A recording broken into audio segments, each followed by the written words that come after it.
Carlos Fabra era como el tótem, ¿no? en Castelló, fue el tótem en Castelló, el factotum de todo lo que se movía, o todos los hilos que se movían en Castelló durante muchos años, durante los años 90 y la década del 2000. De hecho, nosotros en el Levante sufrimos, después de destapar el caso ya llamado caso Fabra y después de estar fiscalizando su labor como presidente de la Diputación y presidente del PP, extorsionaba a empresarios para que no se anunciaran en el periódico. Es un personaje caciquil propio del siglo XIX y que manejaba todos los resortes de poder en Castellón. El primer antepasado de Carlos Fabra, que ya tuvo un poder en la Diputación Provincial, fue un tío tatarabuelo en 1874, y desde ese momento hasta la actualidad prácticamente casi siempre ha habido, en periodos alternados, algún antepasado de Fabra en el poder de la Diputación Provincial de Castellón. Es un personaje que llegó a amasar más de 3 millones de euros en sus cuentas corrientes, y aunque los jueces de la Audiencia Provincial de Castellón han dicho que no se sabe de dónde viene, que de la lotería no es, y que no lo van a encausar por ello, porque no saben de dónde viene el dinero, Fabra sí que ha sido una persona que ha controlado todo y que se puede decir que se ha beneficiado de su trabajo en la política, por lo menos no pagando impuestos a Hacienda, que es por lo que finalmente lo condenarán a 4 años de cárcel, por 4 delitos contra la Hacienda Pública. Es una de esas personas que formaba parte de una estructura, no se puede contar como algo aparte. Era una persona que figura en los papeles de Bárcenas, era uno de los que aportaba dinero a la central, a la calle Génova, para que el Partido Popular pudiera funcionar. Él era uno más, igual como hay otros muchos que financiaban desde sus recursos propios o de sus dominios, llevaban y aportaban cantidades de dinero a la central para poder hacer esas campañas electorales. Ahí figura en los papeles de Bárcenas Carlos Fabra. Carlos Fabra tenía tal poder en la provincia que a la hora de confeccionar alguna candidatura siempre tenían que contar con él dentro del Partido Popular. Nos acordamos de ese enfrentamiento entre campistas y zaplanistas. Allí no había campistas o zaplanistas, allí todos eran fabristas, y si Camps o Zaplana querían contar con el poder de la provincia de Castellón, tenían que pactar con Fabra, no había otra posibilidad, tenían que pasar por allí y contar con él. Es la carrera de un caudillo siciliano aterrizado en Castellón. Él mismo se definió en una gran frase que se le conoce: no sé a cuánta gente he colocado. Perdió la cuenta. La cuenta de sus billetes de lotería no la perdía, pero la cuenta de la gente a la que había colocado dijo que sí. Y les arengaba a sus acólitos en una reunión del Partido Popular diciéndole: las elecciones se ganan, a mí me viene una mujer y me dice que tienes que colocar a mi hijo en no sé qué colegio, y yo se lo coloco. O sea, ese era todo su programa. No era ni de izquierdas ni de derechas este señor, era sencillamente un delincuente, como finalmente la justicia le ha catalogado, un delincuente que espero que entre en prisión lo antes posible. Carlos Fabra es el clásico cacique, la persona que ha controlado absolutamente todos los resortes del poder de un territorio relativamente pequeño como es la provincia de Castellón. No había cosa que se moviera en Castellón durante sus años de mandato sin que él tuviera conocimiento. Recordemos el gran poder que llegó a tener sus conexiones con el gobierno central a través de José María Aznar cuando veraneaba en la playa de Les Illetes de Oropesa, esos contactos que llegó a tener Carlos Fabra.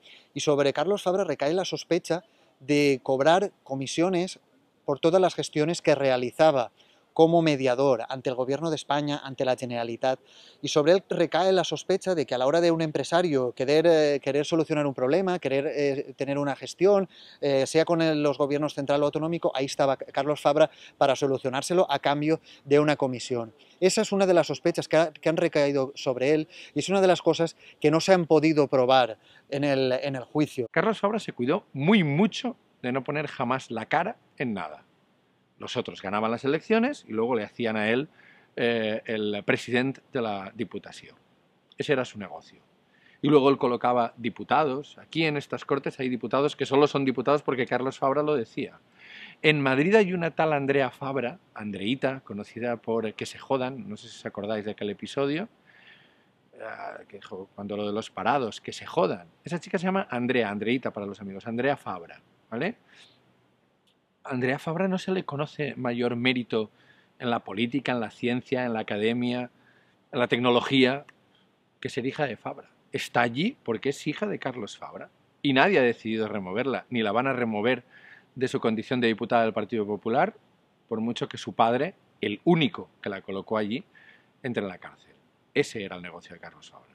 El fin, el objetivo de estos dirigentes como Carlos Fabra era ganar elecciones, a costa de lo que fuera. Si había que prometer un aeropuerto económicamente inviable y que no iban a volar nunca aviones, se hacía. Si había que gastarse 200 millones de euros en hacer un aeropuerto peatonal, se hacía. Un aeropuerto sin aviones, sin pasajeros y sin permisos, pero inaugurado por todo lo alto. Es lo que ha ocurrido en Castellón. Francisco Camps y Carlos Fabra hayan cortado esta mañana la cinta del nuevo aeropuerto con el ruido de fondo de los aplausos de 1.500 personas llegadas en autobuses fletados desde toda la provincia. Castellón ha estrenado hoy el primer aeropuerto peatonal de España, probablemente del mundo. Durante mes y medio, cualquier ciudadano que lo desee podrá visitar esta terminal o caminar por las pistas de aterrizaje. Así de primeras suena extraño. Dicen que estamos locos por inaugurar un aeropuerto sin aviones. No han entendido nada. Fácil la verdad no es, pero tiene su explicación. Faltan meses para que lleguen los permisos de navegación, pero la normativa electoral impide inauguraciones a partir del lunes. Fabra y Camps se han dicho, inaugura como puedas. Dicho y hecho, autobuses para todos, fletados por los ayuntamientos, la placa, la cinta, hasta la bendición, y tan contentos. Hoy estoy muy feliz, no sé si lo notan, pero estoy muy feliz. Aunque Fabra no del todo, se ha emocionado incluso. Sé que no soy el mejor padre del mundo. Porque se va de la Diputación cuando ve la luz uno de sus proyectos más controvertidos. 15 años de gestiones, 151 millones de inversión, una intensa pelea política, jalonan una larga historia que ha querido rematar con final peliculero. Al igual que en Casablanca, siempre nos quedará París. Ciudadanos de la provincia, aquí tenéis vuestro aeropuerto. Presiento que es el comienzo de una buena amistad. Louis, I think this is the beginning of a beautiful friendship. Son palabras de Bogart mientras echa a andar por la pista. En la de Castellón también se puede. De momento, es peatonal. Yo, más allá de opinar sobre la necesidad o no que tengan las comarcas castellonenses de tener un aeropuerto, pues llama la atención que haya costado 200 millones de euros su construcción y que al final vaya a acabar en manos de una empresa privada, en este caso canadiense, que llevará su gestión. Es escandaloso que no se haya previsto que una infraestructura o las necesidades de las comarcas y que una infraestructura tenga que estar más de, son 3 o 4 años parada y sin volar ningún avión y generando continuamente gastos. Gastarse el dinero de todos en algo que es inútil, simplemente porque creo que eso me va a dar votos, a mi juicio, eso ya es una actitud corrupta, no penada por el Código Penal, pero sí propio de una persona corrompida, moral y políticamente corrompida, ¿vale? Es verdad que esto no está en ningún artículo del Código Penal, pero yo entiendo que esto en política ya es corromper el sentido de la política, que es actuar en interés general, y uno puede acertar más o menos en sus decisiones. Pero montar un aeropuerto que se sabía que era inviable, que muchos profesores universitarios ya habían hecho informes diciendo que no tenía sentido un aeropuerto tan cerca del de Manises, que eso iba a haber que pagar para que aterrizaran aquí compañías de vuelo, como ha pasado en otros aeropuertos como el de Ciudad Real, que donde ya teníamos que haber escarmentado en cabeza ajena, ¿no? Donde ya se había demostrado la inviabilidad económica de esto. Bueno, pues esto, a mi juicio, ya es una manera de corromper la política.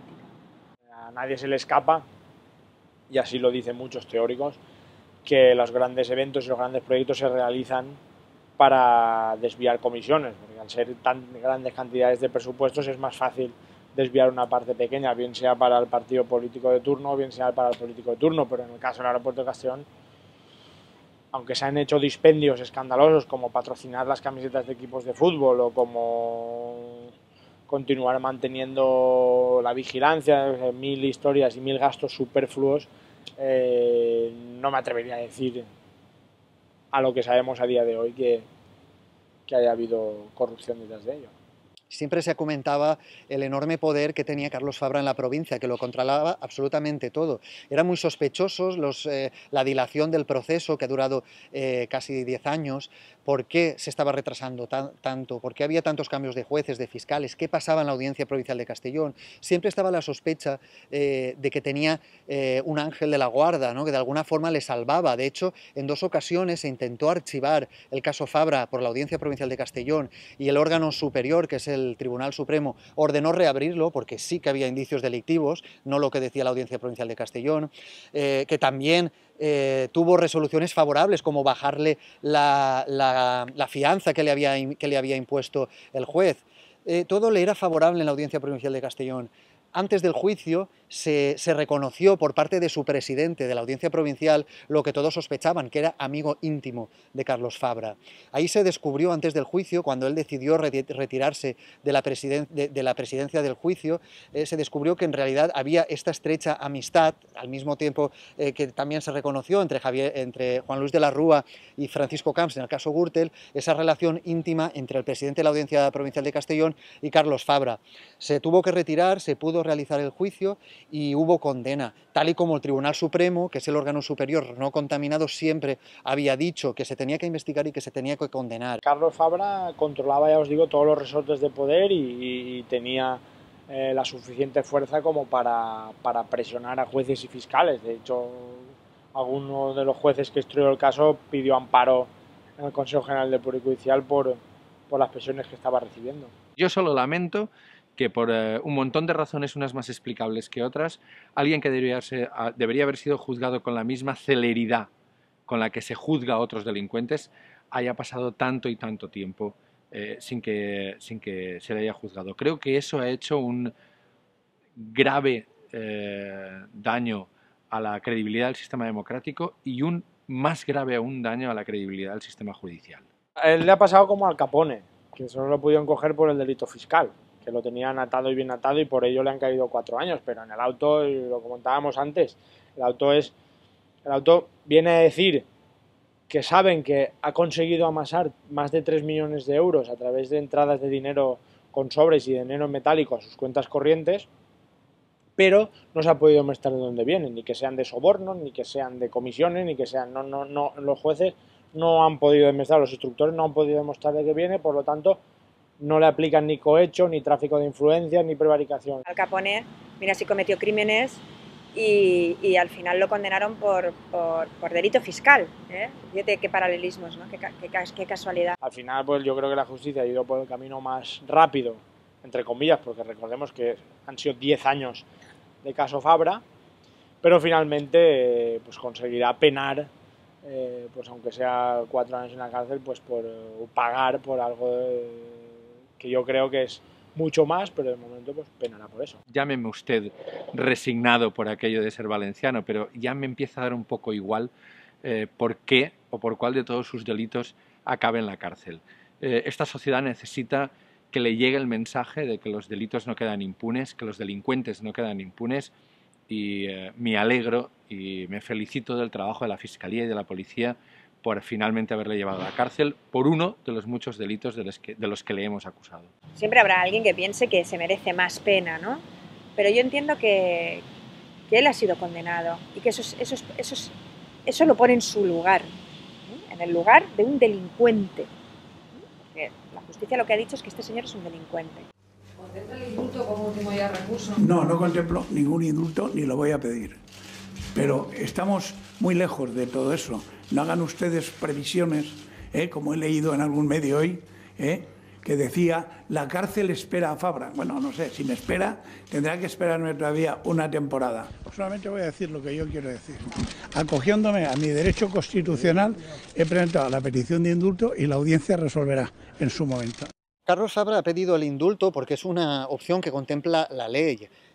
Los condenados pueden pedir el indulto y durante ese trámite se aplaza su entrada en prisión. Eso es algo que está contemplado por la ley, por lo tanto es lógico que lo haya hecho. El problema no es lo que ha pedido Carlos Fabra, el problema es que esa ley no se cambie y que esté esa posibilidad encima de la mesa, que políticos condenados por corrupción con una sentencia firme puedan pedir esta petición, puedan realizar esta petición de indulto. Yo creo que una persona pública como Carlos Fabra tendría que haber renunciado a pedir el indulto, ¿no? Después de toda su trayectoria, después de irse de la política con deshonor como se ha ido, después de todos los despropósitos y toda la chulería de la que ha hecho gala en su carrera política, yo creo que tenía que haber tenido un poquito más de esa chulería que tenía antes y no haber pedido el indulto, en fin, por vergüenza aunque hubiera sido, pero es obvio que este señor